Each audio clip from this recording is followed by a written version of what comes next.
psychiatrists, therapists, so many of them are looking for better solutions for their patients. They want to help people, and they see people cycling through treatments and not getting better. And so there are people out there suffering who need help, and there are providers saying, what else can I do to help the people who come into my office or sit on my couch? What ketamine is doing, in terms of how you take it, is actually really different. You're doing a really limited number of treatment sessions, spaced some amount of time apart.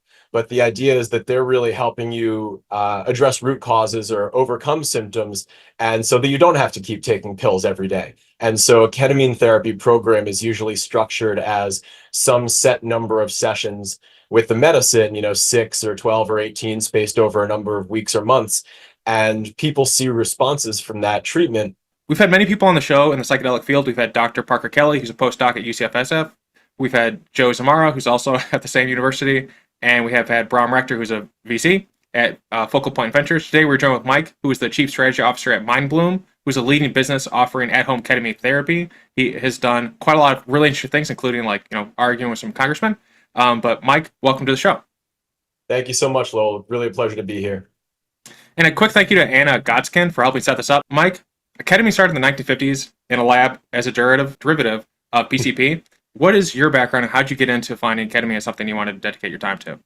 Great question, Lowell. I really appreciate it. I have been someone who's struggled with anxiety, really social anxiety primarily, for almost as far as I can remember. I mean, I remember being a little kid and not knowing how to ride a bike and having a summer camp where there was a big bike day and just having this dread and fear in the pit of my stomach, and really understanding later that that was anxiety. And as I got older, the social aspect of it became really prevalent for me. I would get sweaty when I was put on the spot, and I would get this spiral where I would get really anxious, my heart would start racing, and my chest would get tight, and I would sweat more in this positive feedback loop. And it was really hard for me. And I went to therapy and tried other solutions, and nothing really helped me. And so I've always been personally looking for solutions to help with anxiety. And as I looked around, the mental health crisis is something that's, probably the number one public health issue in the US today. And I think I'm not alone in looking for answers. And frankly, there are millions of people in the US with problems a lot more serious than mine who are really desperate for answers. You asked about my background. I am a lawyer. I have been practicing for about 10 years now. And for most of my career, I was an intellectual property litigator.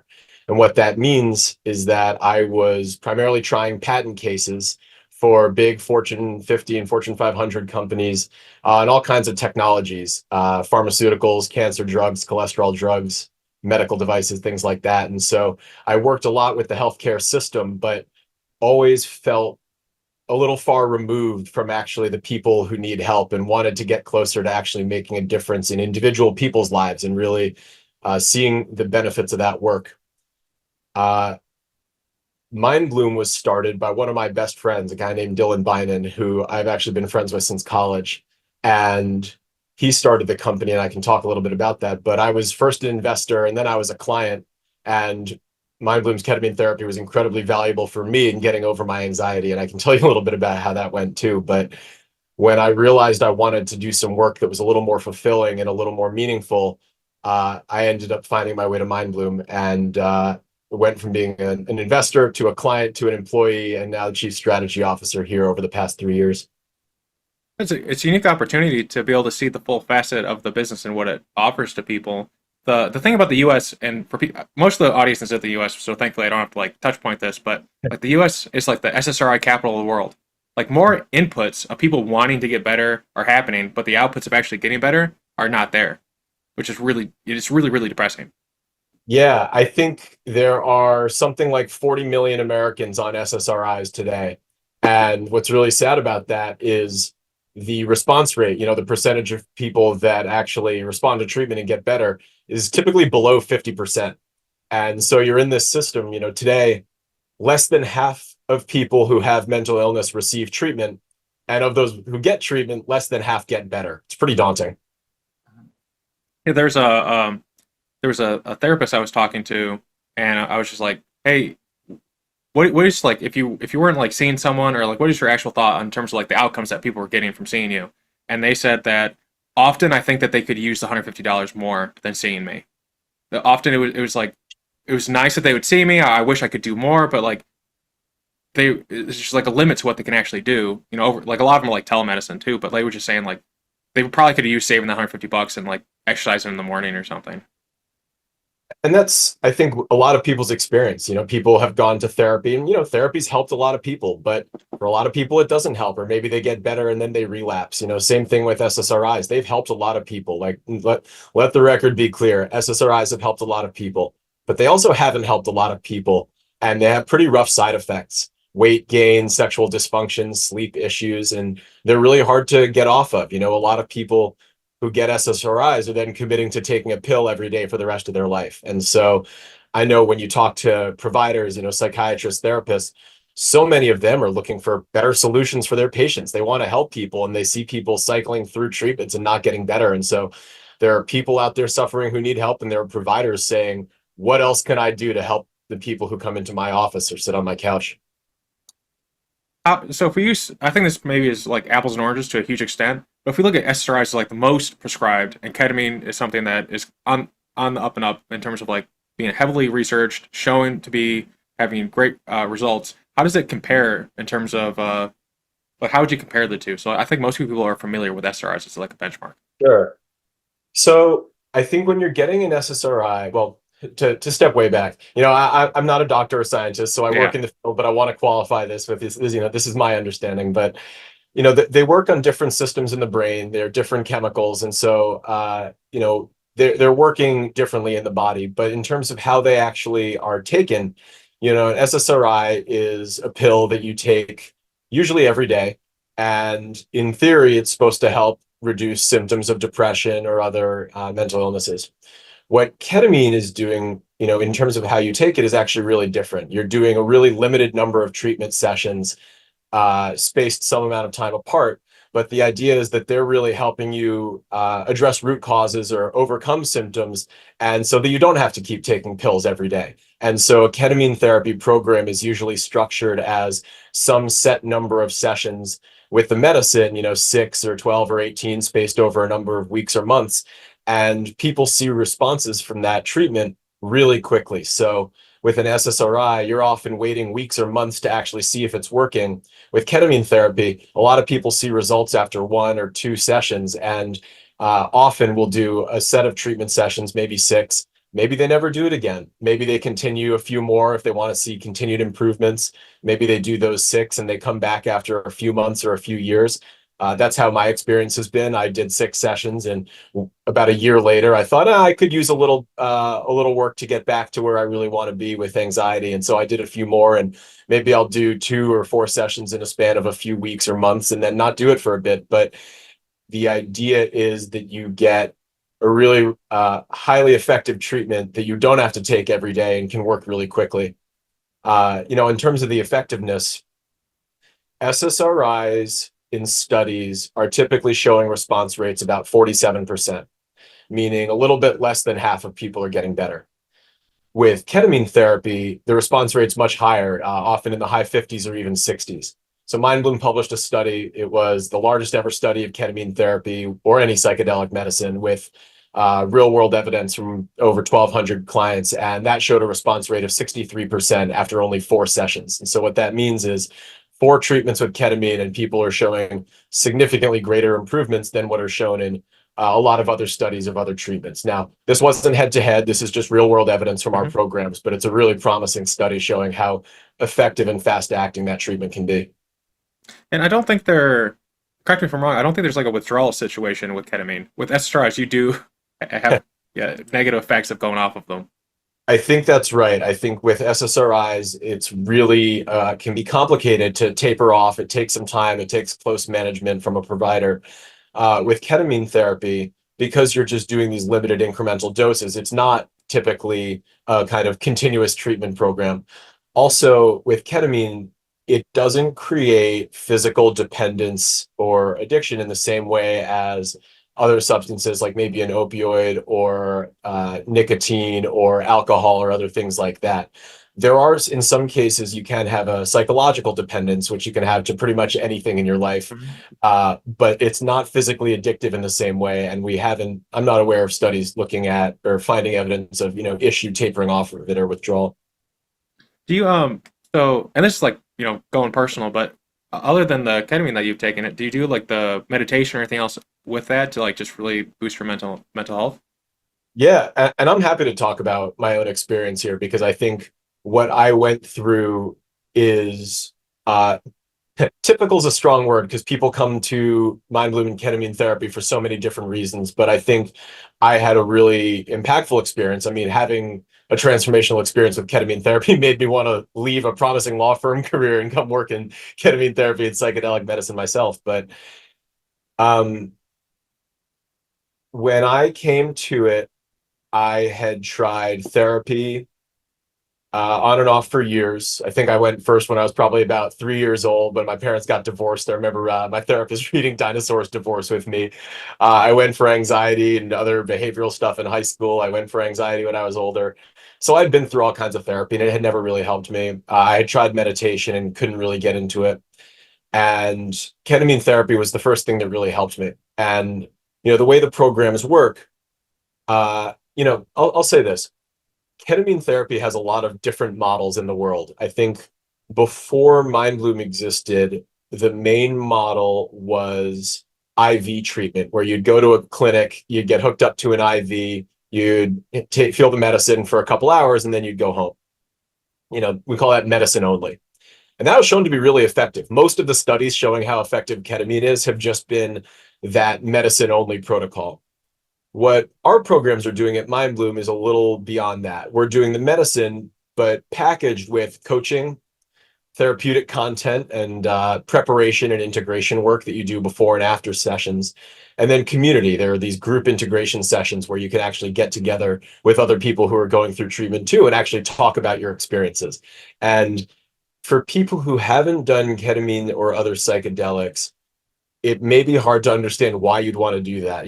Not everybody would think, oh, if I'm depressed, why do I want to hang out with a bunch of other depressed people? Or if I have anxiety, do I really want to go talk about it? But when you have this experience, psychedelics are unique. It's kind of like seeing a new color and you want to talk about it. I wanted to talk about it. The first time I did it, I said, oh my God, I can't believe what I just experienced. I need to talk about this, and hearing other people's experiences was really valuable. I'd be happy to share, the first time I tried the treatment because it was pretty life-changing just that first time. Oh, sure, please, yes. So, the way we work, I think I mentioned, the original model was typically going to a clinic and doing IV treatment. The way we work is primarily through telehealth. And so you actually see a clinician through Zoom, do a full psychiatric consultation. If appropriate, the clinician will issue a diagnosis of depression or anxiety. And if they meet some other eligibility and don't meet the exclusion criteria, you can get a prescription that's delivered to your home. And instead of an IV, you're getting it in the form of sublingual tablets that you hold under your tongue and then spit out, which are often easier to administer than IV for a lot of people.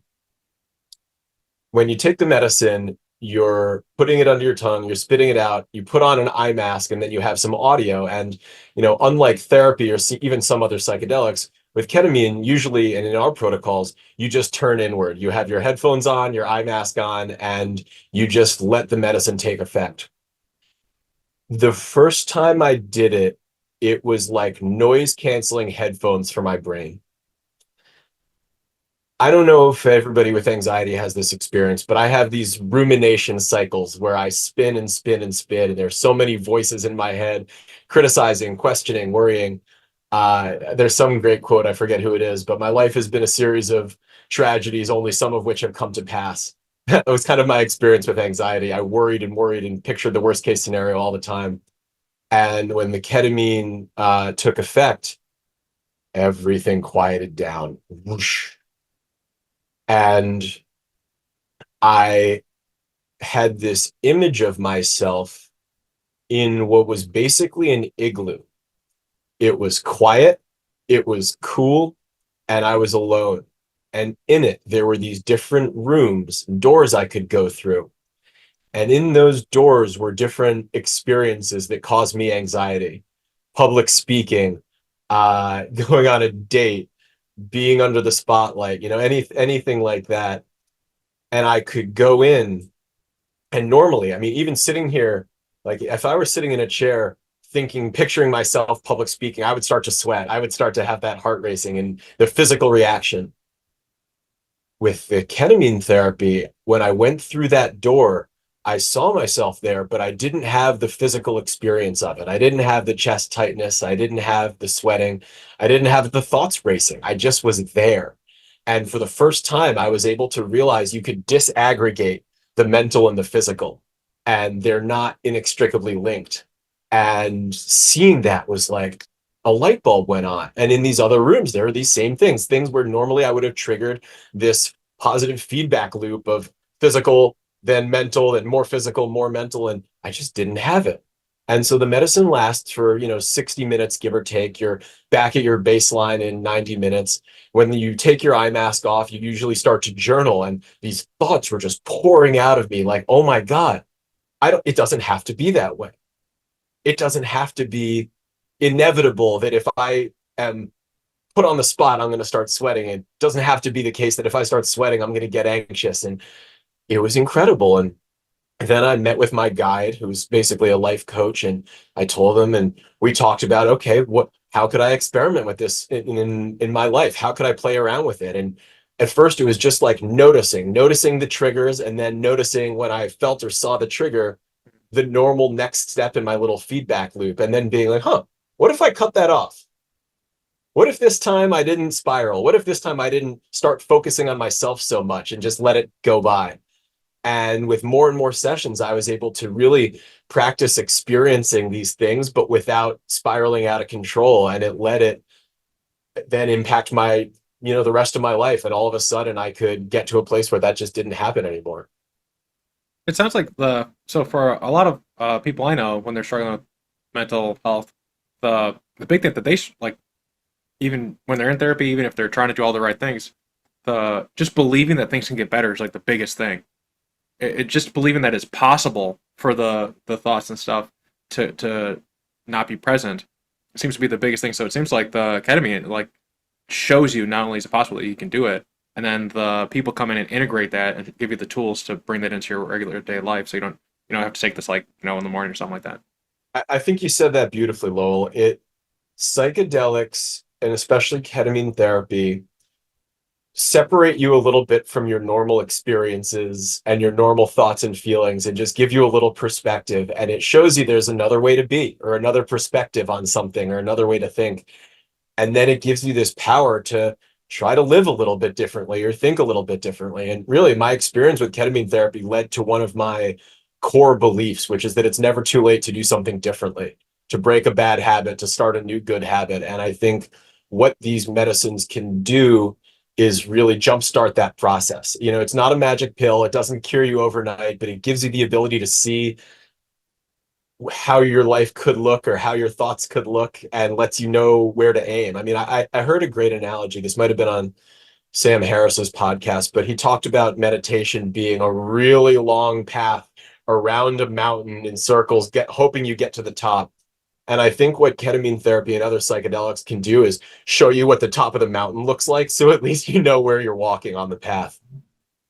So when you would meditate, you mentioned that it never really it didn't strike you. Was it a friend of mine also can't do meditation? She says that it gives her more anxiety. Like, was that the same for you, or what was it about meditation that didn't click? It was for me, and this is a correlation. I don't want to suggest causation here, but after my work with ketamine therapy, meditation eventually sunk in. And I think before, it was just like you said, I would close my eyes and try to quiet my mind and immediately just start worrying about things, right? And I told you about being in that igloo. A lot of my meditation after that was putting myself in the igloo. I had this experience of quiet, this experience of stillness. And once you see it, you can get back there a little more easily. Now, I'm sure some people are saying meditation's not about striving or getting somewhere and this and that. I get it. I'm an amateur here, but I think my meditation really grew and made sense to me and had benefits for me after my experiences with ketamine therapy and showing, what a quiet mind can really look like. Yeah, maybe I'm doing meditation wrong, but that's exactly what I try to do. I always have the purpose of like getting to the point where my brain is still. Uh, Yeah. yeah, but I guess maybe there's probably lots of different schools. I always have like a purpose to it. Yeah. Um, I will tell you uh, this. Have you ever played, and again, I have no no stake in this. This is a free shout out, but Sam Harris's app Waking Up has a bunch of different programs in it with different styles of meditation. And it took me a few different types and practices to really find things that worked. But I really recommend that for people who are looking to get started, as just giving you a few different ways it looks, and not everything will work for everyone. Loving kindness was something that was really powerful for me because it didn't require quieting your mind. It actually required a kind of focus that I thought was really helpful, and gets you out of your head a little bit and puts you in love for other people outside yourself, which I think can be really helpful. So free shout out there. Sharon Salzberg is amazing for Mind Loving Kindness. I definitely recommend her programs, and Sam Harris's app Waking Up I found really valuable. Other than the quiet mind and the igloos, was there like a physical feeling? I do not do drugs. If you tell by the way, I'll question you on this. I'm like a very boring person. So like, what did it like? Did you feel anything with it? Yes, and I'll tell you all about it, but do you mind if I ask why you don't or why you haven't? Because I think people have lots of different reasons, and I'm really curious to hear your perspective on it. When I was in my early 20s, I was going in and out of the ICU and ER a bunch of times, and I read I wasn't about able to this. like, Sounds really challenging. I'm sorry you had to go through that. yeah, it was terrible. Like, yeah, the doctors made it worse. But so the doctors, like sometimes I wouldn't be able to speak or move to like write down like my thoughts or like my questions, and there were times where they would just come in and just start pumping random drugs into me, and I didn't know what they were, and no one around me was thinking to ask these questions, and so there were times where like I'd be shaking and having like a heart attack, it was just like a terrible feeling, and the doctors come back in and they would say, "Oh, yeah, that can happen," and they would walk right back out. It's like, well, is this a concern? And so that happened so many times that it got to the point where, and I react pretty strongly to drugs. Like Hmm. the one time I had like a sinus infection, and they gave me this thing. It's supposed to feel like taking an espresso shot or something like that, but made my heart feel like it was gonna jump out of my chest. And so after that, it took me a really long time to be able to like take aspirin and ibuprofen because I just thought like, oh, am I gonna have these types of responses? But yeah, I blame these doctors and not explaining what they were doing, because I think if they would have just been like, hey, this is what we're trying to do, and this is the most likely outcome, but it's fine, I would have like known what was happening. But they would literally stop in, jab me with crap, then leave me to deal with the repercussions. It looked like I was dying. Like the people that were in the room literally looked at me like I was like something bad was happening, and it felt terrible as you can imagine. But that's why I'm a little bit against. I like people to take what they need to take. I'm just, and I will take what I need to take. It's a bit of a struggle sometimes.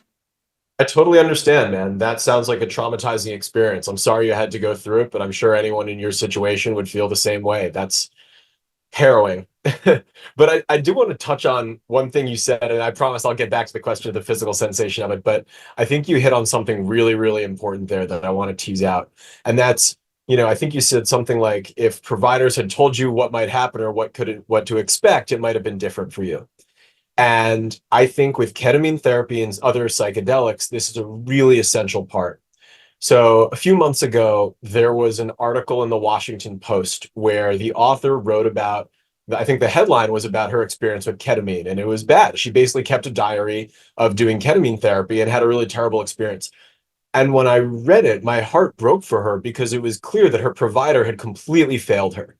First of all, she was interchangeably using the words ketamine and esketamine, which are related but different drugs and have different effects. And so the fact that she what wasn't even clear on which one she'd taken meant her provider had failed her, right? You should always know what actual medicine you're taking. But more to the point, her provider told her in this, as she explained it, that, ketamine's not a psychedelic. It shouldn't be thought of that way. And then she had a psychedelic experience and had a terrible time. And it's like, yeah, if you tell someone it's not supposed to do the thing that it's going to do, then they're going to resist it and fight it. And that state of resistance is horrible and can be traumatizing. And over again, this person talked about these aspects where her provider failed her, putting her in sterile, uncomfortable clinic to take ketamine, and then talking to her while she's under the influence and saying strange things and bad music and all this stuff. And it's part of why Mindbloom exists, because there are ways to take these medicines that produce better outcomes. When you prepare appropriately, when you have expert clinicians who know who to prescribe to and who not to, when you have guides and coaches and other providers who can help you prepare for the experience, to set intentions beforehand, make sure you're in a comfortable place. I mean, in psychedelics, we talk a lot about set and setting, your mindset and your physical setting. If you get those things right, you can have a transformational experience. If you get them wrong, it can be bad. But there are people out here who can help facilitate that. And so that's part of what Mindbloom is about, and what we think better psychedelic medicine looks like, which is really helping people prepare for the experience, know what it's going to be like, and actually get better outcomes by going into it with the right mindset.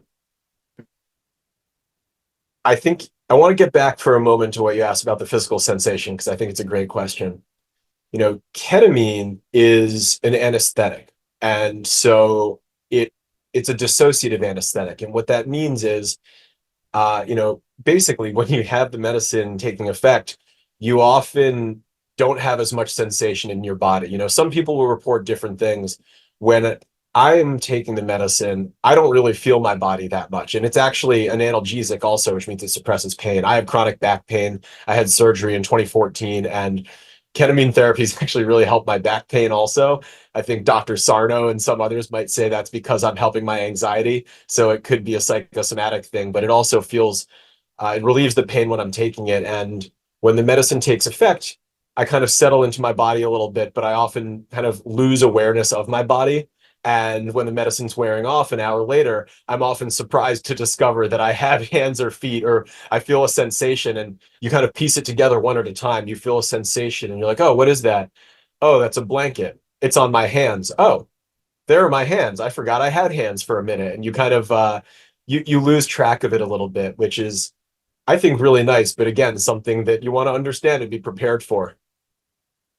Yeah, I think especially with the integrated, like there's experts there to ask questions of. I think it'd be pretty big if there's like a concern. I'm sure there's like a number or something that people can call, or they've already had like all the prep, so they kind of know, and that's hugely helpful.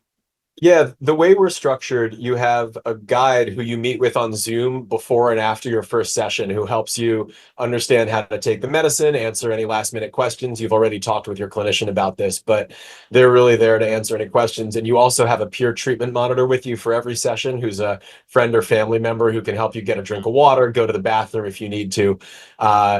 And so we definitely believe that having that kind of supportive container is really valuable and helps people be comfortable enough to trust, let go, and be open to the experience. And that's really, I think, when people get the most profound impacts from the medicine. Yes. The I guess the last pillar that I'm really curious about is always the how's the past influencing the present. And so you have this background in IP. You're the strategy officer for Mindbloom, and you've experienced everything. So it seems like you'd have like a lot of really interesting takes about where it's going and why it's going the way where it is. So I'm curious how is that background in IP affecting the way Mindbloom is working with ketamine or structuring themselves. Yeah, I think it's a great question. One of the things that's been challenging in psychedelic medicine is the world of patents. I think, generally, in order to get a patent, you need to have something that's new and not obvious, meaning it can't be an obvious deviation from something that existed before. A lot of psychedelics are unpatentable because they've existed for so long. So, MDMA, for example, was first synthesized, I think, in 1912. It's hard to get a patent on something, the molecule itself that's existed for that long. Psilocybin's a naturally occurring substance. You can't patent something that grows naturally in the ground. So some biotechs have gotten creative and found ways to get patents on psychedelics by tweaking them a little bit. So some companies will have synthetic psilocybin, for example, or maybe they tweak the molecule a little bit to try to argue that it's novel. I understand why they do that, because, and this is kind of one of the challenges in our system, it costs a few $100 million to get FDA approval usually. At any point in this conversation, if you find value in it, please subscribe. It is hugely beneficial, and it tells Google and everyone out there that this is content worth watching. Thank you for everyone thus far who has commented, liked, subscribed, and told their friends. That's a staggering amount of money. And the only reason companies do it is because they expect to be able to make that money back after approval. In order to make that money back, usually you need to have the exclusive rights to the thing that you're spending all that money on. So if you're going to spend $100 million to get FDA approval, you want to be the only one who can sell it on the back end. And so the patent system makes sense for that, but it's harder for companies that don't have a patent, like MAPS and Lykos didn't patent MDMA. And so they basically were structured as a nonprofit and spent about $100 million working to get FDA approval of MDMA therapy. So there are people trying to carve out patents in the space. I think some of those drugs will be valuable. I think for others, people are going to say, okay, that's great, but can't I just use the natural version of this or the one that's existed for 100 years? I think most of the investment in psychedelic medicine has been around drug development because that's typically how healthcare is, treatments work. You spend a bunch of money developing a drug or a device, you file patents, you get 5 years of marketing exclusivity from the FDA, and you can go make your money back. What Mindbloom has focused on is care delivery. We've said, look, ketamine's been around. It was approved by the FDA in 1970. We know it's really effective. We know it's really safe.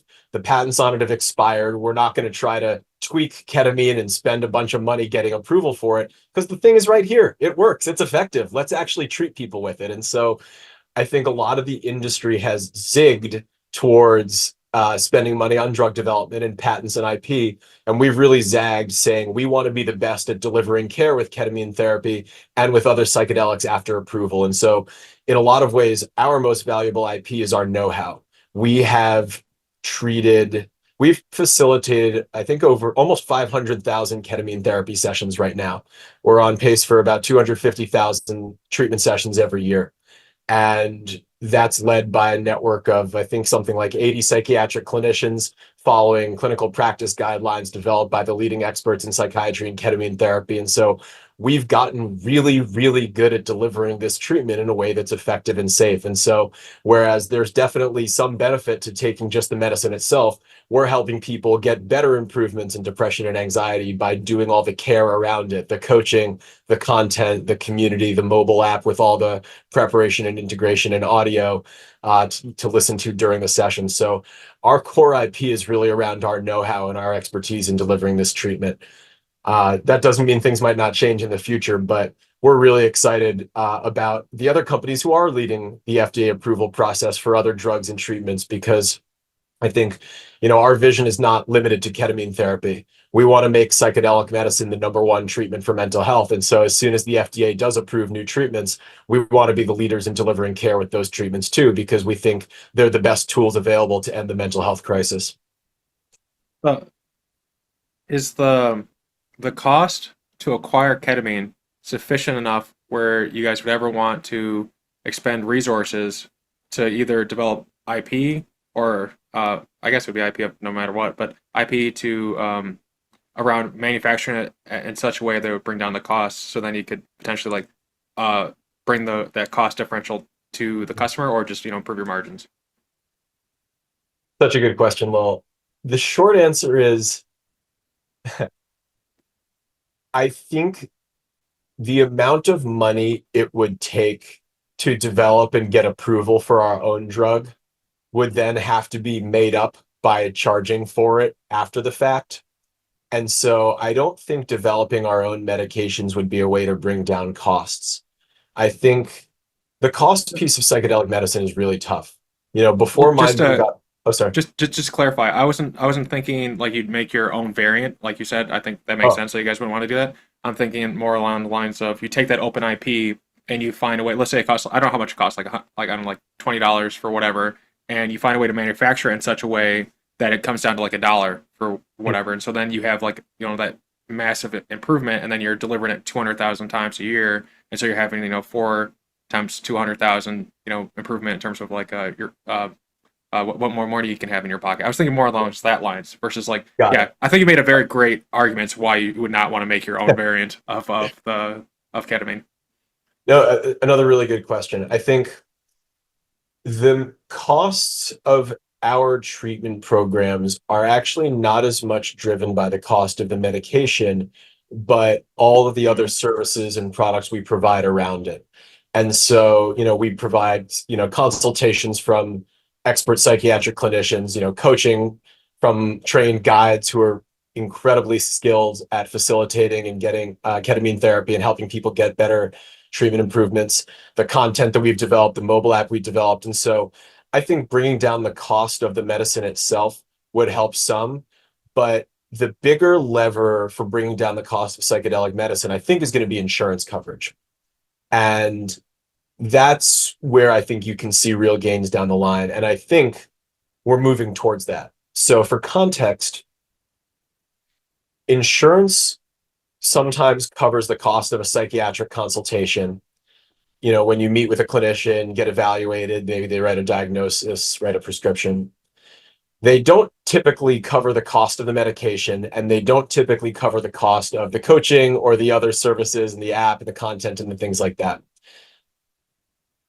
You're seeing movement in that direction. So the American Medical Association approved a temporary CPT code, which is, a code that's billed for services to insurance for monitoring psychedelic therapy sessions. And I think that was really facilitated by Lykos, who's doing the trials of MDMA therapy, and also, I believe, Compass Pathways, who's doing the trials of their synthetic psilocybin. And so they got the AMA. Oh, so for those treatments, you often have 6, 7, 8 hours of facilitators actually like monitoring and sitting with the patient in person while they're getting the treatment. So when you add up, for MDMA therapy, for example, they have 2 therapists present for 8 hours during each session. All of a sudden, 2 therapists times 8 hours times however many sessions you do, that's a lot of time, and that could get really expensive. And so I think the AMA understood that and now has a CPT code on a path to insurance reimbursement of that monitoring. And I think once that is made final, you'll see more and more coverage of psychedelic therapy, not just the clinical consultation, which might already be covered, but the medicine itself and the monitoring and all the other stuff that goes into it. I think insurance companies so far have been a little hesitant, but there are more and more coming around to it. And, there are different levers that push for that. But one of the big ones that I see is the VA, Veterans Affairs, is investing a lot in psychedelic medicine. And I think more as they and other government institutions look to provide this for veterans and other people in need, it's going to start getting covered by Medicare and Medicaid, and then other providers, private payers will follow suit. So it's a long-winded way of saying, I think the really big lever for driving down the cost is insurance rather than working on the cost of the medication itself. Okay, that makes sense. I'm used to especially medications where it's like $50,000 a month for the medication, so it's like that, and then on top of it, I'm thinking sounds like the medications in this situation would be, I don't know, like $20 or something, which makes sense. Why? Yeah, go ahead. Oh, sorry, I didn't mean to interrupt you there. No, go ahead. No, I was going to say, I think it's pretty low cost right now compared to a lot of the patented drugs. Because again, the patents expired, I think, back in the 80s. It's generic, and it's not as expensive as the patented branded drugs. Unfortunately, what you see is because you have to spend hundreds of millions getting approval, they then on the back end have to make that up by charging a lot for these drugs because they're patented and branded. And they went through that process. So I get it, but it makes access harder, and it makes insurance have to spend a lot more to cover it. So I'm hopeful that insurance will see the benefits of covering generic, low-cost ketamine rather than newer patented branded drugs too. One other point on the costs that I think is really important here is the telehealth piece, because, as I mentioned before, Mindbloom came on the scene, most of ketamine therapy was done in clinic. Treatments typically cost about $1,000 per session. And so people knew that ketamine was really effective and safe for depression and anxiety and other issues, but there just was a really fundamental problem with access. There weren't a lot of providers offering it, and the ones who did charged a boatload, and because it wasn't covered by insurance, most people just couldn't access it. What telehealth does is increase access and reduce costs. So when you have a provider who can see patients on Zoom, all of a sudden they can see patients in anywhere in the state where they're licensed. And if they have multiple state licenses, depending on some state rules, they can even see patients in multiple states. when you're not paying the underlying costs of the facility and the insurance for the facility and the cleaning and all the equipment and all that kind of stuff, you can pass those savings on to your clients. And so Mindbloom was able really quickly to decrease the cost of ketamine therapy by about 75%. And so whereas treatments used to be about $1,000 per session, for our new client programs, it's about 200 a session. And for returning clients, it's even less. And so we've been able to bring that cost down a lot. I think there are criticisms of telehealth, but when you look at the increases in access and decreases in cost, it's a really strong argument given the need and the public health crisis around mental health that we're experiencing. Yeah. Why would you want to drive like an hour to see someone when they can Yeah, just meet you where you're at? Especially when you're yeah, talking, if anxiety is a part of the problem, that's that's a bit yeah, more of a hill to get up to versus like, oh, I'm talking to someone on the phone on Zoom. absolutely. I mean, think about it. If you are severely depressed, if you have anxiety, if you have PTSD, are you really as going to be as motivated to drive to a doctor's office, sit in a waiting room, and then do all that? Maybe not. Maybe it's much easier for you to get treatment from home, to see your clinician through Zoom and have a trusted, friend or loved one there with you during treatment rather than doing it in a doctor's office. I mean, there's a privacy aspect to this, but there's a convenience and time aspect. I mean, people work hard and it's not easy to say, okay, during my work week, when my doctor's office is open, I'm going to drive there and do a 2 hour ketamine therapy session and then have to find someone to drive me home. When you can do it from home, it makes a huge difference. I mean, personally, I do ketamine therapy sessions for anxiety on a weeknight, sometimes after work, before dinner. Then I'll eat dinner with my wife and go about my day. But it allows me to fit this into my life. And I think for other people, that's a game changer. It's the difference between getting treatment and not getting treatment. If they can actually make it work with their schedule and afford it and get past some of the stigma and shame around going to a doctor's office for mental health, let alone for psychedelic medicine. Do you think there's a pathway for you guys to become like the VFWs, like go to like a partnership for ketamine? More so now than ever before. I think we started exploring stuff like that a couple years ago, and a lot of people weren't quite ready for ketamine therapy or psychedelic medicine from a partnership standpoint. They said, yeah, the studies are great. I see how effective it is, but I don't know. It feels kind of risky. And I think that's changed so much in the past few years. I mean, a lot of that comes from the top down. And I think Congress has actually led a lot of the charge in this, and veterans too. I mean, the situation with our veterans is really tragic. We send them off to war, they undergo severe trauma, and then they come home and the treatments that are available to them don't really work.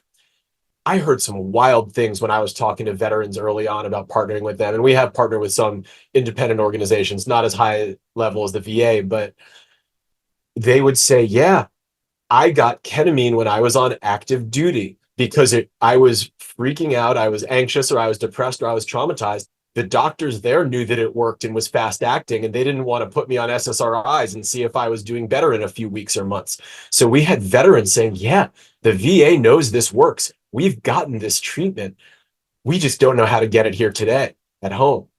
And so a few years ago, I think there was a lot of skepticism, but that's changed really quickly. There have been, bills introduced and passed in Congress now to fund more research at the VA and outside for psychedelic medicine. And there's this really amazing, strange bedfellows thing happening where the conservative political establishment is getting really closely aligned with a lot of people in psychedelics because conservatives have typically been more quickly or more outspokenly supportive of the military and veterans, and they see psychedelics as the best treatment available. And so there's been this really funny thing where, Rick Perry, the former governor of Texas, is on stage with Rick Doblin, the former leader of MAPS, talking about MDMA therapy and psychedelics. And I mean, I never in a million years thought I would see a Republican governor like Rick Perry and a psychedelic leader like Rick Doblin on stage together. But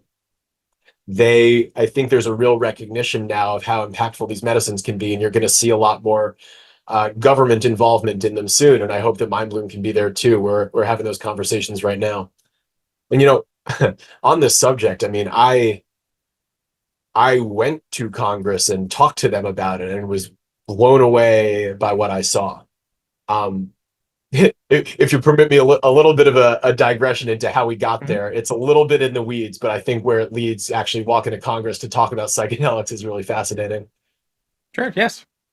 So, by way of quick background, there's a law called the Ryan-Haight Act, Haight, from 2008, that was passed in the midst of the opioid crisis. And it was a really sad story. A teenager named Ryan Haight was prescribed opiates from some online website where you just filled out a form and got sent pills, and he overdosed and died. Incredibly tragic. And Congress took action and said, in order to prescribe a controlled substance, you need to see a patient for an in-person examination. Now, back then, telehealth, like we know it, didn't exist. You couldn't get on Zoom and see your doctor. That it just wasn't a thing. It was basically you either saw a doctor in person or you didn't. And I think Congress said, look, you need to see your doctor before you get controlled substances. But Congress is smart and they saw the future. And so they passed, as part of that law, something telling the DEA, who governs controlled substance prescribing, they said, you need to make a pathway for special registration for telemedicine. I think they saw where telemedicine was going and they said, okay, in the future, doctors are going to be able to see patients using technology, remotely, and we want to be able to prescribe through telehealth. And the DEA just never did it. Fast forward to 2018, 10 years later, in the Support Act, Congress again says, hey, DEA, please pass this special registration for telemedicine prescribing. We have 1 year to do it. DEA didn't do it. So all of a sudden, COVID hits and nobody can get to their doctor. The offices are closed. And Congress and the DEA say, oh my gosh, people need their medicine. I mean, controlled substances include things like ketamine, but also, hormone therapy, other treatments for anxiety and depression, buprenorphine for addiction treatment, any number of drugs that people rely on to survive every day.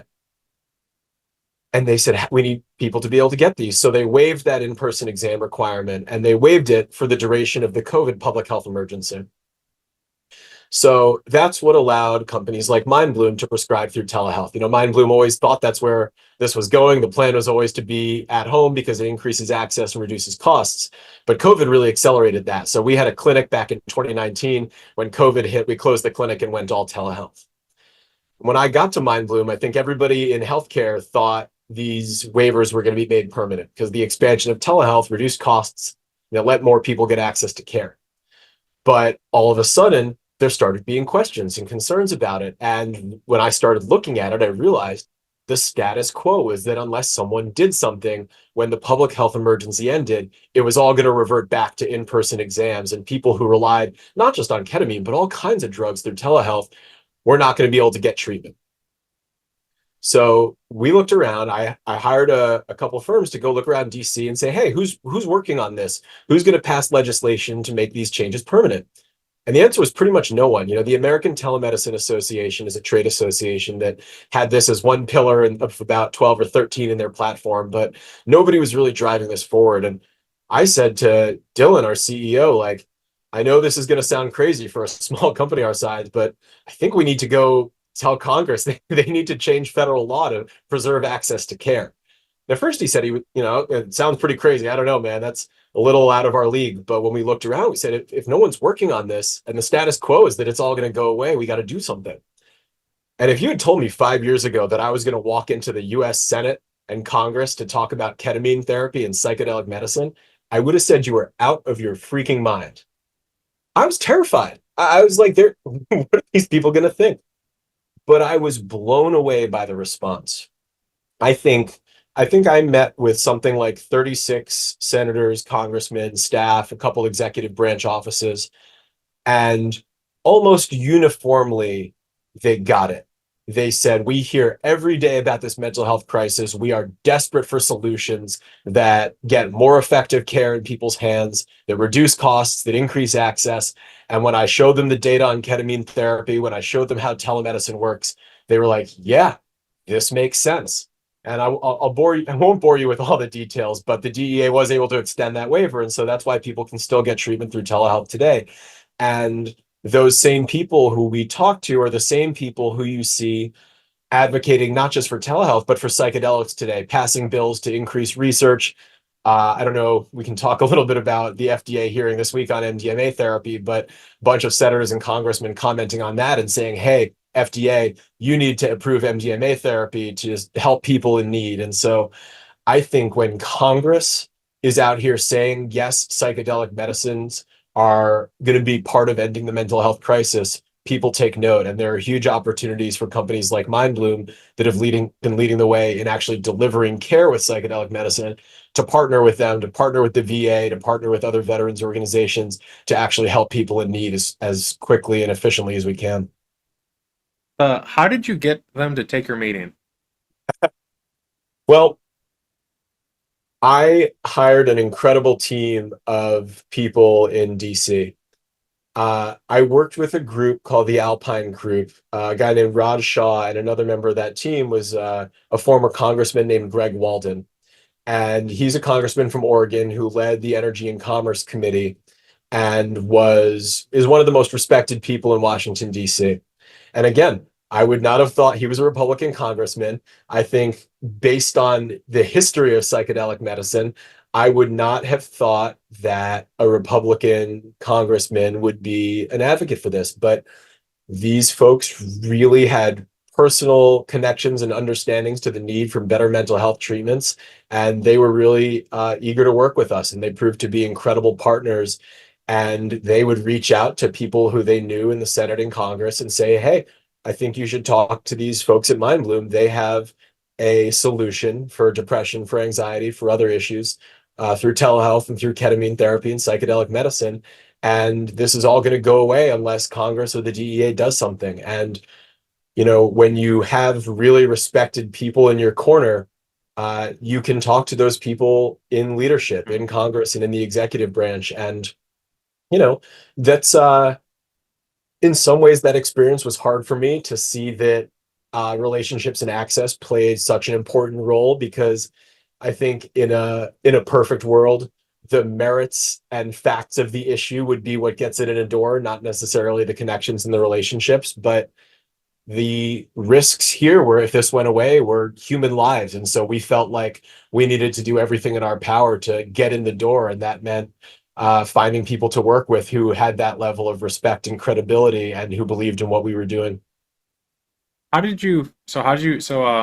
Sounds like you found a group that then kind of opened that door for you. So That's a right. lot of people listening in have something they care about that, maybe there's a law or something they want to get changed very similar to you. And so I'd Mhm. love to drill in on this and learn a Yep. little bit more. How do you find a group like that? It makes sense that you have to, like, you need so much credibility to meet someone. Either you can, I mean, not everyone's Jon Stewart who can, like, demand that type of audience. So how do you source the group? Because in most things, I think a lot of people, it's like contracting, or I think PR is a good one, especially because I made a mention to this at the beginning of our conversation. A lot Yeah. of people will abstract out PR for their teams, and it's Mhm. usually a group that is not at all aligned with what the business wants to do. And I Sure. know this more than anyone because I talk to them a lot, and I Yeah. can tell that they don't care. And my usual thing I do is I just contact the CEO and I ignore them. But to find like the people that actually are aligned with you is actually really difficult to do. So you're Like, how did absolutely you? right. Yeah. And to your point, you know, our CEO and founder, Dylan, who's I think the most remarkable mind I've ever come across in a business setting, or I mean, maybe in any setting, he's truly incredible. He has a view that you can't outsource a core competency. And so bringing in Anna, our exceptional young PR person, was part of that, because we view telling the story of psychedelic medicine and ketamine therapy as a core competency and not something we could outsource.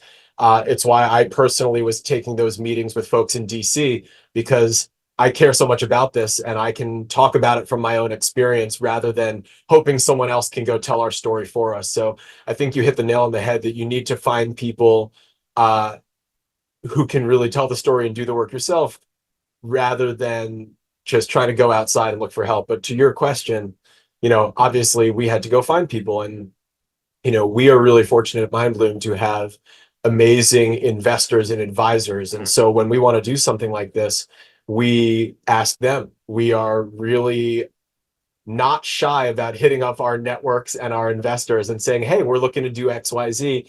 Who knows somebody incredible? And I put stuff like this on LinkedIn. We go online. I mean, I think this is something for searching for jobs too. I think we're all a little bit shy about asking for help sometimes. And you have to get unshy pretty dang quickly if you want to find the right partners and actually make this stuff happen. So we asked our investors and advisors and friends and employees, who knows someone for this? And so the Alpine Group was introduced by one of our friends and advisors and investors, excuse me. But I interviewed a bunch of firms. I interviewed, lobbying firms and law firms and all kinds of government affairs people. And what made me hire the Alpine folks was not just their credibility and experience, but their alignment with the mission. We have a criterion when we hire at Mindbloom called mission obsessed. If we hire someone, it's not enough to believe in psychedelics. You have to be obsessed about making this the future of mental health. And when we look for outside partners, like something like changing the law, you need to find people who are obsessed with the mission too. And so I think when I talked to so many different potential partners in this work, we saw lots of people who were kind of hired guns, and these people were so much more than that. They really believed in it and asked great questions and were curious about it and pressure tested it. I think it wasn't lost on me that they were also attaching their names to us. And when they say, hey, Senator so-and-so, Congresswoman so-and-so, I think you should take this meeting with a ketamine therapy, with a psychedelic medicine company, that's putting their name on the line too. So if someone didn't ask enough questions of us, I was a little suspicious, because I thought, hey, if you don't understand how serious this is, you're not going to take us seriously in this work. I think to the benefit of being very mission oriented in terms of who you align with, whether it's a hire or a partnering with someone, I think the nice thing about what you guys are doing is there's really no alternative. It's like if anyone has looked into this a little bit, they'll see that there's really psychedelics are really the only thing coming out that looks like it's going to have any noticeable impact on any of the crises going on for veterans and medical professionals. There's veterans, and then it's medical professionals have the highest suicide rate after people have come back from war. So there's just like so much need, and I don't think there's another thing out there. Maybe anyone else listening, if there is, let us know. But I don't think there's anything like psychedelics out there. Not to my knowledge. I mean, we believe, the evidence shows these are the most effective mental health treatments available. We just need to know how to use them. We need to get out of our own way. The evidence for these medicines goes back decades. And because of our regulatory framework and stuff going back to the counterculture and the war on drugs, a lot of these medicines just sat on the shelves for decades. It was illegal to do research with these things for so long. And so the promise is there. We're so close to being able to use these and I think really make a dent in human suffering, but it takes a lot of work to overcome the status quo bias and some of the stigma around these medicines. But you talk about, what else is out there. With MDMA therapy, there hasn't been a new treatment for PTSD approved in more than 25 years. That's brutal. There are 13 million Americans suffering from PTSD every year, and the leading treatments just aren't that effective. And with no innovation in 25 years, what are people supposed to do? Well, maybe you see in some cases, a lot of veterans go to other countries for psychedelic medicine. And this is one of the things that's most brutal for me. Imagine this: you serve your country, you go, defend another country, you go fight a war, and you come home and you can't get effective treatment. So then you have to go underground in some other country to get a medicine that actually works. That's brutal. And so part of what we're doing and what we're hoping others are getting on board for is actually taking these treatments that we know work, setting them in containers that are going to make them the most effective and the most safe treatments possible, and then actually increasing access and getting better at delivering care with them. And, MDMA therapy should be up next, but as you might have seen from this hearing on Wednesday, the future's a little murky. Yeah, but just to recap real quick, for people listening in, if you have something you really care about, do not be shy about telling it to others. Advocate for yourself, ask for help, and don't give up on it. Like by the end of it, maybe you will be the Jon Stewart of this. If that arena, people will be calling you up. Lowell, I think people want to help. And I have been blown away by how when I reach out cold to someone on LinkedIn or shoot someone an email, how often I get a response. And I have a pretty standard way of doing it. It's, hey, I saw you do XYZ. I'm looking for help with this. I'd be really grateful if you had a few minutes to chat. Just that simple. And I've been blown away. When I came to Mindbloom, I hadn't been an in-house counsel before. I hadn't worked for a private company. I just started reaching out to GCs at other top healthcare companies. I mean, big public companies worth billions. And I would just hit them up on LinkedIn. And so many of them responded and were helpful. And then when it came time for something like this, hey, you're a public company, you've done this and that. Do you know someone who could help us change federal law in DC? And say, yeah, of course, I'd be happy to introduce you. So for people who are wondering how to solve these problems, you got to start with asking, you know? And one of the things I've found is that being really specific and making it easy on people helps. And so one thing we do, we call it a forwardable email. Let's say that I know I look on your LinkedIn, Lowell, and I see a doctor who I think could really help us launch a new treatment. You know, some new medicine gets approved and he's the leading expert and he's on your LinkedIn. I'll ask you, hey, Lowell, I'd love an introduction to so-and-so if you'd be open to it. I think he could be really, really helpful for this. And then I'll draft an email where I say that. I'll send the email to you in the subject line, you know, intro to Dr. So-and-so question mark. And I'll say, hi, I'm wondering if you could pass this along to him. And I'll kind of lay out in a sentence or two what we're hoping for. And then they can just hit forward and say, hey, are you interested in this intro? So I make it really easy on people to just hit forward, send it along, and then it takes them 10 seconds to do something helpful. They feel positively because they've helped someone. I get the introduction that's going to help me, you know, improve our business or deliver better services for our clients, and everybody wins. So I think you can't be shy about asking questions, but being really specific and helpful in how you ask those questions is the whole game.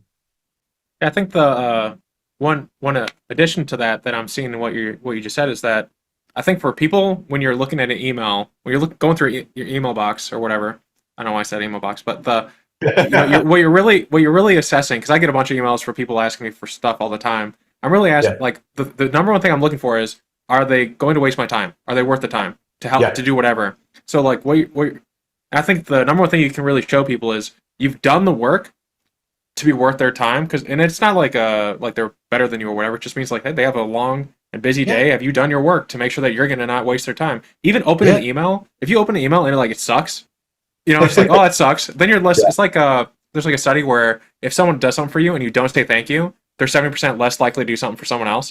So it's Yeah. like it's the most like the nice thing you do is just say thank you, and I don't know why people or do that. So I think I, I that's like the think number you, one. Go ahead. no, I think you're so right. Showing other people that you respect their time is such an important signal to send. It makes people more likely to help you. I think, you know, it's really easy to, we call these entropic requests. It might take me 1 second to write an email that it takes you 10 minutes to answer or an hour to answer. And it's really easy to fire something off and fire 100 emails off. And then everybody has to say, oh, geez, do I want to spend 5 or 10 or 25 minutes handling this? But if you make it really easy, show that you respect their time and show that they can help you in 5 seconds, you're going to get better responses. Yeah, actually, a funny story for I don't think I've told this on the show. That I'm always like, really good on time. Like literally by the our time that we have today, I will end like more than enough time for you to like go on to your next thing. And that's been one of the biggest complaints for guests is because they'll be like, "Oh, well, I was like good to talk for a while." And there's been a lot of cases where like, I'll talk to the person for like an hour after, but it's like we're done now. If you want to keep talking, we can. But like I don't want to like take you from your day. Yeah. But like even to the point of been like slightly to the point of rudeness of like, no, you've given me your time. Like please go on with your day. It seems to Yeah. be something that people really appreciate. You know, there's a great book that I recommend for people that talks about similar ideas like this called The 15 Commitments of Conscious Leadership. And it's something that every person who works at Mindbloom reads when they start. And it talks a lot about making and keeping commitments. And so when you put a meeting on the calendar for a certain amount of time and someone accepts it, you're both committing to being there for at least that much time or for that much time at most. But it's not fair to then keep someone longer because you didn't organize your time well Yeah. or set a good agenda. And at the same time, if you finish what you needed to talk about in 5 minutes, don't dilly-dally. Just get off the meeting and move on with your day. And I think before I got to Mindbloom, I was inundated by meetings and not great at time management. And one thing that we really stress as a culture is practicing intellectual honesty and making exceptional decisions. And that really necessitates being honest about time, both your own and someone else's. I mean, one thing that we think about a lot is like everything I do at Mindbloom ultimately comes down to trying to deliver better outcomes for our clients.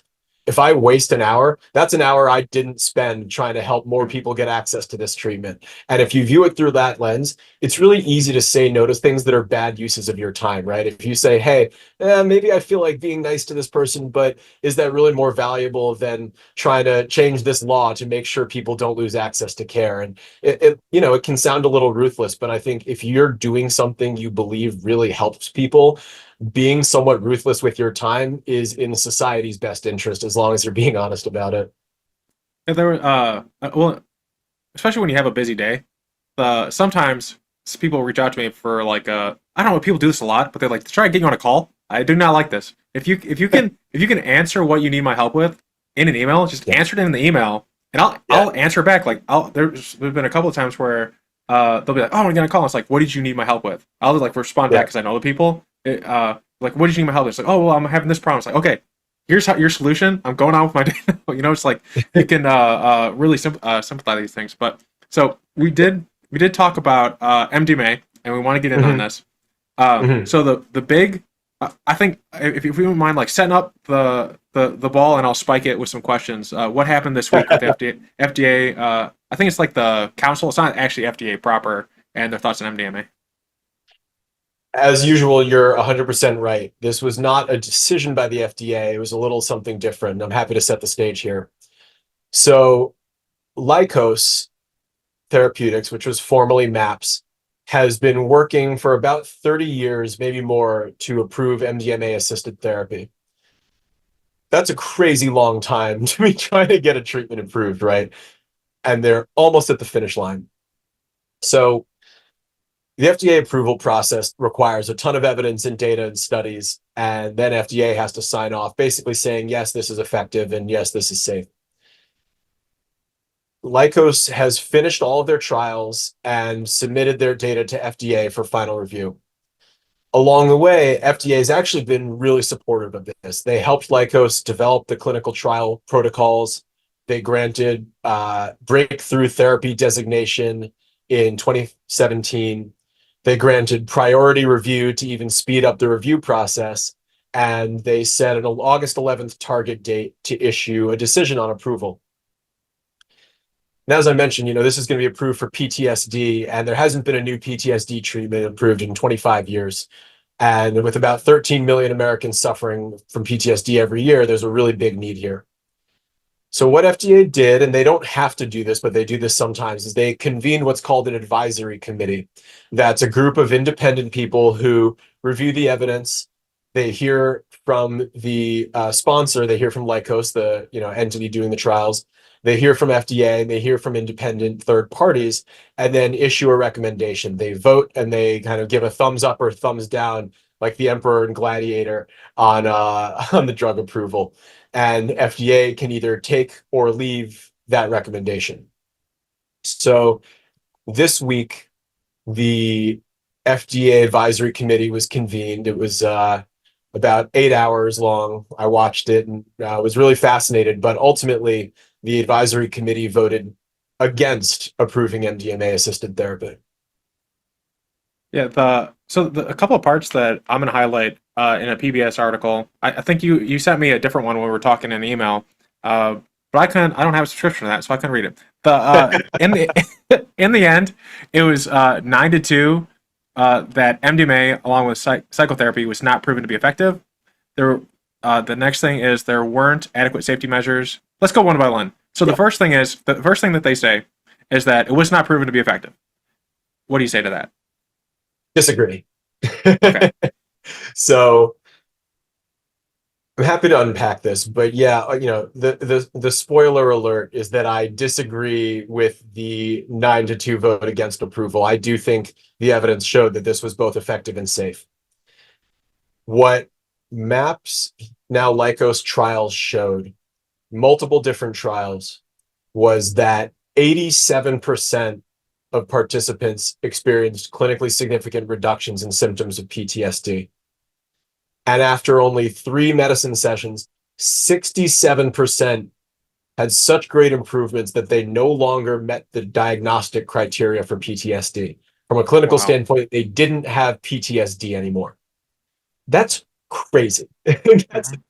those results make PTSD treatment with MDMA therapy by far the most effective way of treating that disease in the world, in history. I mean, 87% clinically significant reductions in symptoms is incredible. But the advisory committee said, we don't find that sufficient. So the question is why? Yeah. There were a couple objections here. And in my mind, they're not really well taken. The first was about what they call functional unblinding. So in Western evidence-based medicine, the gold standard of proof in healthcare is a double-blind randomized controlled trial. So that has a few parts to it. A randomized controlled trial means participants are randomly put into groups where they either receive the treatment or don't. There's a group that gets the treatment, and then a control group that gets either a placebo or some other thing that's not the treatment, so that you can compare people who got the treatment against people who didn't. And the double blind aspect of it means that neither the participants nor the people administering the treatment knows who's getting the treatment and who's getting the placebo. So to make it really simple, if you were testing whether apples cure cancer, you wouldn't know if you were getting an apple or a different fruit, and the person who handed you the fruit wouldn't know if you were getting an apple or an orange. The criticism in this study was that participants and therapists, the providers, were functionally unblinded. And what that means is that even though no one was told whether they got the treatment or the placebo, because MDMA is psychoactive, they knew. There's usually a pretty clear indication when you are on MDMA. It is, a psychedelic, or in some people's mind, an entactogen, just a different word for this, but it is psychoactive. It alters your state of consciousness. And so the main criticism was, yes, we saw that 80%, 87% of patients had those reductions in symptoms, but we think that was driven in part because of an expectation bias. When they knew they were getting MDMA therapy, they thought, oh, this is going to work and I'm going to have a really strong outcome.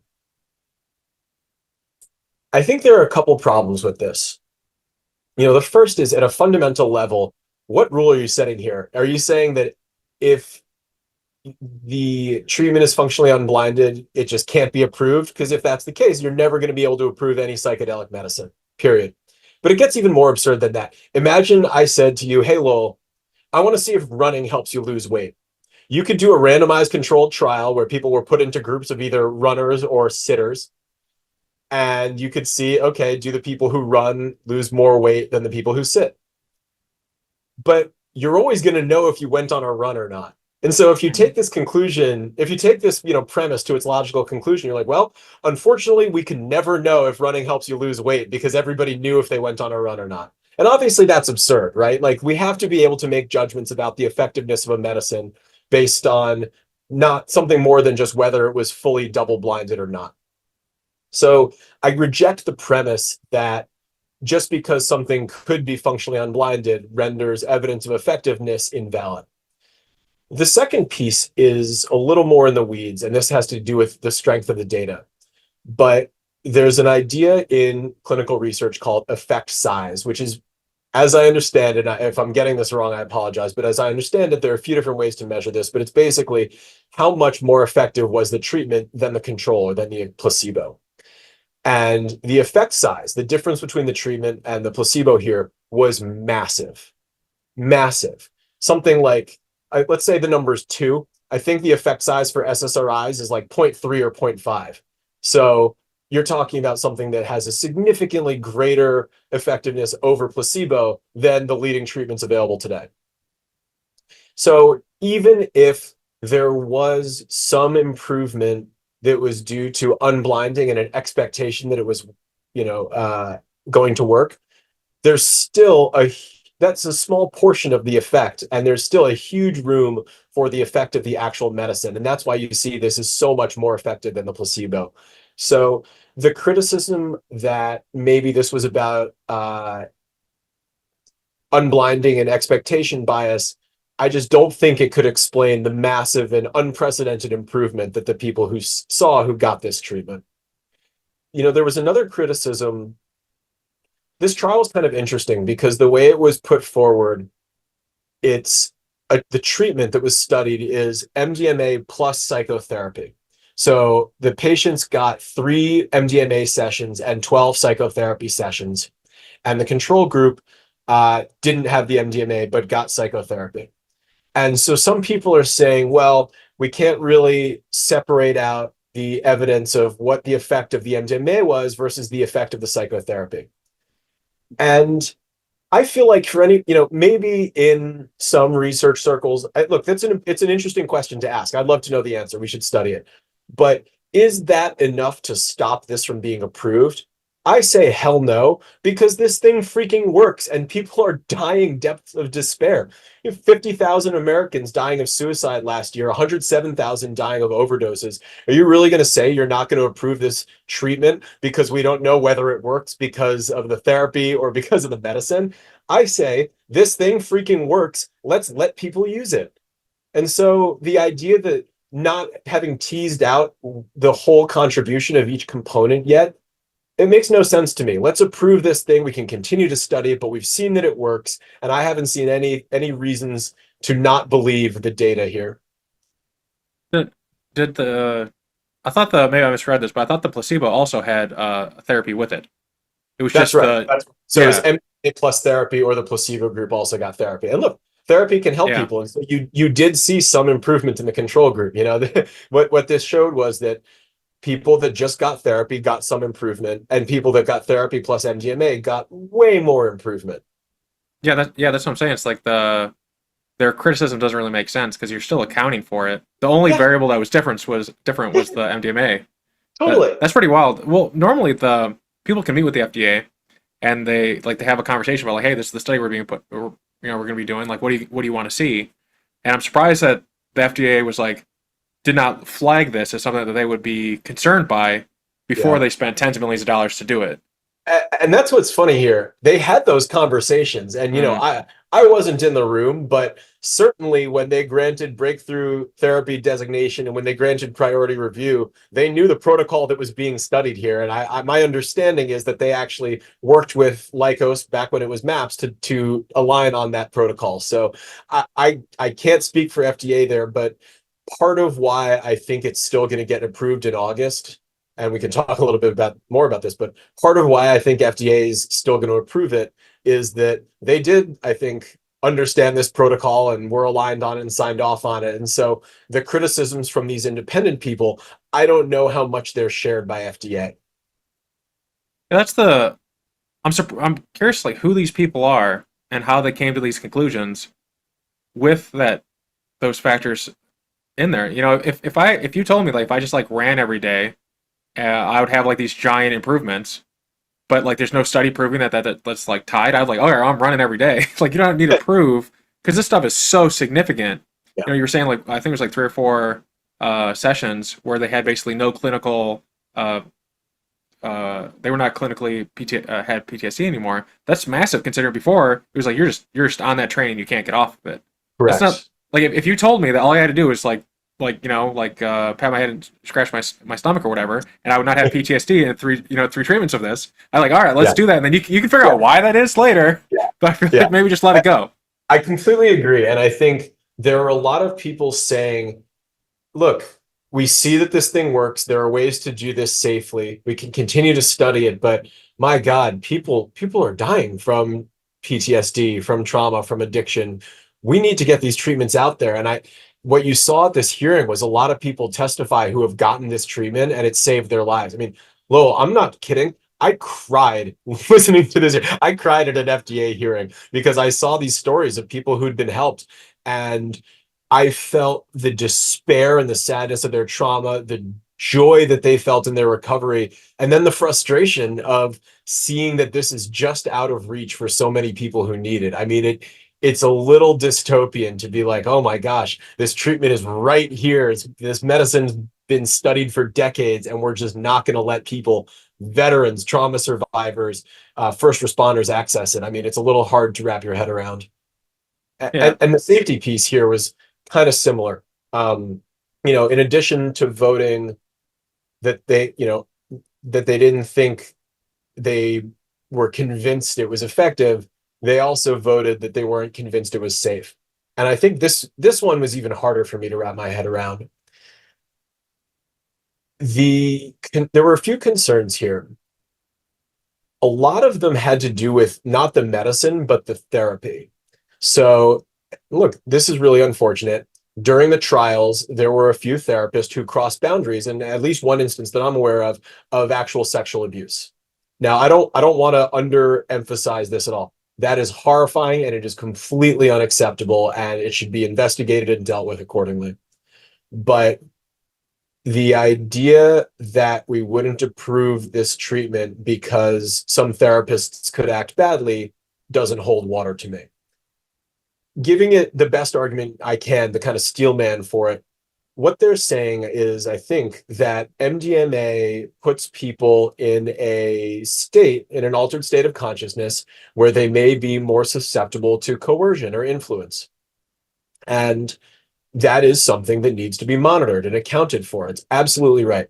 But it can be monitored and accounted for. And so delivering treatment the right way, to me, is the solution, not prohibiting the treatment from being done at all. By the way, psychotherapy can lead to coercion and influence. Other medicines can too. It's not like MDMA is unique in that regard. And so really, this is a question of what controls do we want to put around it, not do we want to approve it at all. On the actual safety of the drug, there really weren't major concerns. I mean, what the studies showed was that there are some side effects, but almost all of them were mild and subsided by the time the treatment ended. So people get sweaty, people can get hot, there can be changes in heart rate. Obviously, there's an altered state of consciousness, so that can be strange for people. But the vast, vast, vast majority of these were mild and resolved by the end of the 8-hour session. There were some criticisms that you needed additional study of liver toxicity or other things, especially for longer term use. But this has been studied for decades, and I'm just not aware of evidence that, especially as this is studied, which is 3 medicine sessions, I'm not aware of major medical concerns there. The last safety concern, and this one also is really hard to stomach. Lykos was criticized for not adequately collecting what were called positive adverse events. And, what they're talking about there, they literally said elevated mood or euphoria. Now, imagine that, right? You're saying these are people suffering from PTSD, but it's an adverse event if they feel better. What the hell, man? Now, look, part of the blame for this is on Lykos. They apparently were, I think, told by FDA, hey, you should collect data on this, and they didn't sufficiently. So I get that piece of it. But when you zoom out here, I think what the concern is about is abuse liability and the potential for people who feel incredible experiences to want to either do the medicine more or maybe use other drugs to get that same feeling. I think that's a fair concern, but I don't think the data supports it in this case. What you saw here is that people felt better when they took this medicine. There was not evidence of significant increases in drug-seeking behavior or more people trying to use illicit substances. It can be controlled. For example, when the FDA approves medicines that have some risk, they attach what's called a REMS to it, a risk evaluation and mitigation strategy. And I think you can mitigate that risk by not giving people large numbers of doses at a time, or even requiring that the doses be handed out in a healthcare setting. There are ways to not just say, hey, we're going to hand people a bunch of this medicine and see what happens. I think if you do it in a controlled way, you really mitigate that risk of diversion and abuse. And by the way, the real truth is, if you don't make this available in a healthcare setting, people are going to get it in illicit settings. People are going to self-medicate with MDMA or other drugs that they buy on the street. And so I think you need to take a holistic view and say, hey, we don't live in a vacuum. We live in the real world where people are struggling. And if they know this stuff works, in some cases, they're going to either get it from a doctor or they're going to get it illicitly. We would rather them get it in a controlled healthcare setting. So the idea of potential for abuse liability, I don't really see it being borne out in the data. I do think it can be controlled. And unfortunately, I think a lot of it's driven by the leftover stigma of the war on drugs and the just say no kind of stuff. And look, this isn't for everyone. I totally respect and understand people like yourself who say, I don't want to put drugs in my body. I get it. That no one's saying everybody should do this. No one that I know. But to not make this stuff available when so many people are suffering because you're worried about something as attenuated as well. I think one person literally said they're going to do MDMA and then they're going to go home and do cocaine and alcohol. Come on, man. Like, let's be real here. We need to help the 13 million Americans with PTSD. We need to stop the 50,000 suicides, the 100,000 overdoses. And if a couple people have elevated mood or euphoria, I think society's still net better off. Yeah, it just sounds like there were some. I'm just picturing like 75-year-old people that don't understand what data-driven decisions are. There's doctors like this all over the place where they're giving you something, and that was something that they learned about in college in the 70s. It's not up to Yeah. date. It's not cogent with what's going on. I mean, this Yeah. idea that like anyone with a lab coat has undue influence on someone. I know people that the doctors are used to having that influence as well. So it's just like a lot of what you're saying, and when I was reading as well, it just seems like they were really biased against MDMA. Like it's like they were like really, because any of these things that you're saying and reading PBS, or I'll put it in the show notes for everyone. It just feels like you could apply, if you could apply this to cancer therapies. You can't tell me that a cancer therapy you wouldn't be able to discern if you were getting the therapy or not, because it kind of gives you an effect. You'd be able to discern, but they get to go through. And then you're also in a weakened state when you take many with those therapies, so you are then more likely to be in an abuse situation. I just don't see anything here that hasn't been proven as something that they're willing to, with the right controls, to allow through it. So hopefully in August they overturn the shit and these people can get different jobs, because I don't know, it just seems like they're in the past a little. I think that you hit the nail on the head with the bias piece. It was kind of interesting when it got around to the voting. I forget how many people were voting. Maybe it was 11, I think.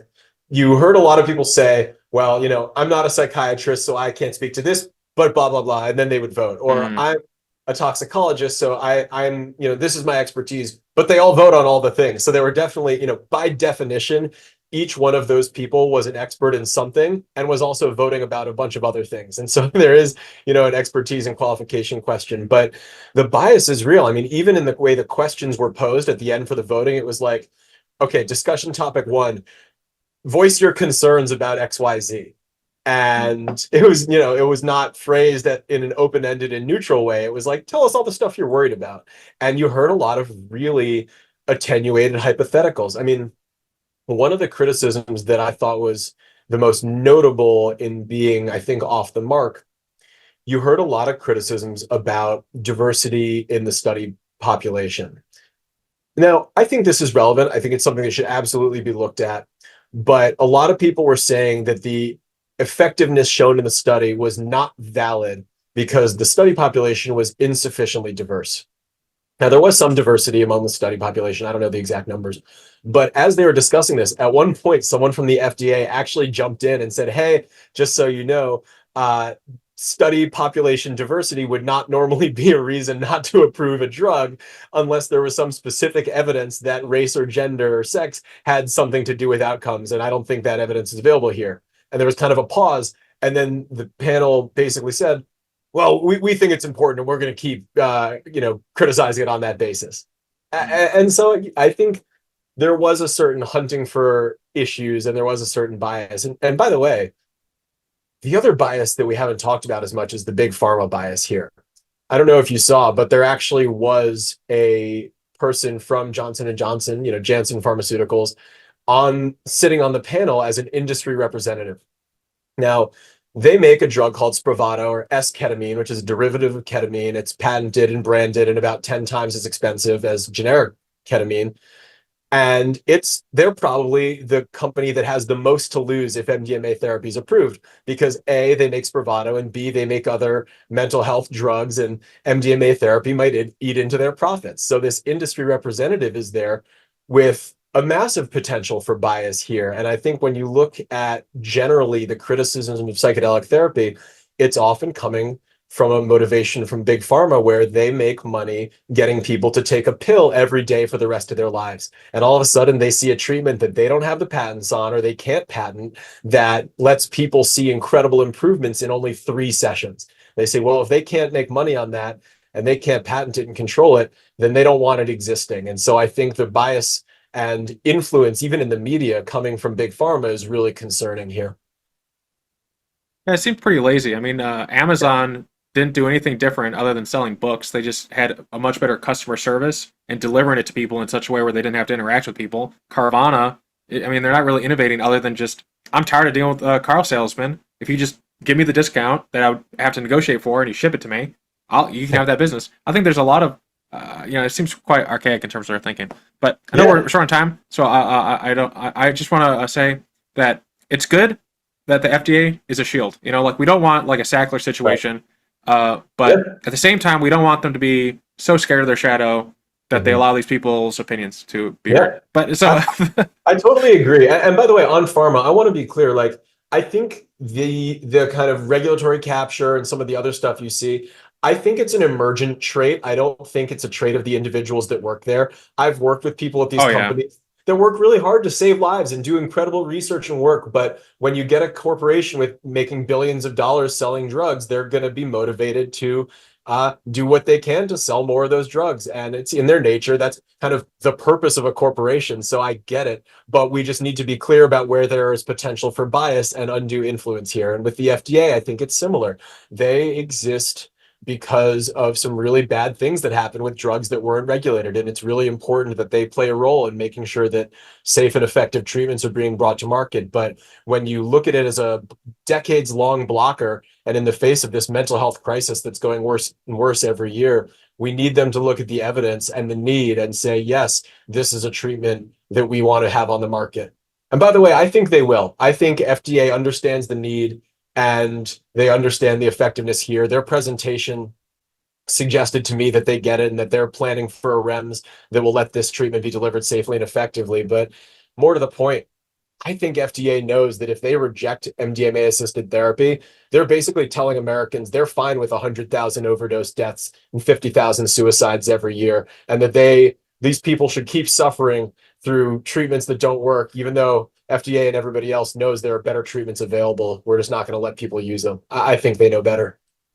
Yeah, I think just to do context to the significance of them not listening to their advisory committee, the article that I read, they said that 80% of the time the FDA does in fact follow the advisory committee. So for them to go from 9 to 2 against, 10 to 1 against, and see the facts for what they are, and then go the other way, it would be a fairly unique thing in the history of the FDA. But at the same time, I think there's grounds for it. So last question, I think we're really quick on that. I think if you break it down, the study I saw, I think this was in JAMA, said that when the panel votes for approval, when the advisory committee votes for approval, FDA follows it 97% of the time. When the panel votes not to approve, they only follow it 67% of the time. And so I think here, where the panel voted not to approve, but FDA previously helped them develop the protocol, granted breakthrough therapy designation, granted priority review, and has gotten support from members of Congress and the administration, I think you're going to see it approved. All right, so I think we're time for the last question. So Joe Zamara, who's been on the show, and this ties in with the general question I was going to ask you, which is what's coming up outside of ketamine. I think there's some talk about MDMA, but he said he'd be curious to learn more to know if outside of ketamine there are other if you have any interest in MDMA, psilocybin, I'm like paraphrasing, but Joe, I've heard your question. I've asked your question. What is the future of Mindbloom in these other psychedelic arenas? Really appreciate the question. Thank you both. Our vision is to make psychedelic medicine the #1 treatment for mental health. And as more treatments are approved by the FDA, we want to be the leading providers for each of them. So our goal is to be the #1 provider of MDMA therapy, just like we are for ketamine therapy. When psilocybin or LSD are approved, we plan to be the #1 provider of those medicines too. Ultimately, our goal is to help people get treatment that works, and we'll do whatever we can to do that. With MDMA therapy, I think it is likely that it's approved with a REMS that requires in-person treatment. And so although we've been telehealth for most of our history, we'll be likely building brick and mortar facilities in order to deliver treatment.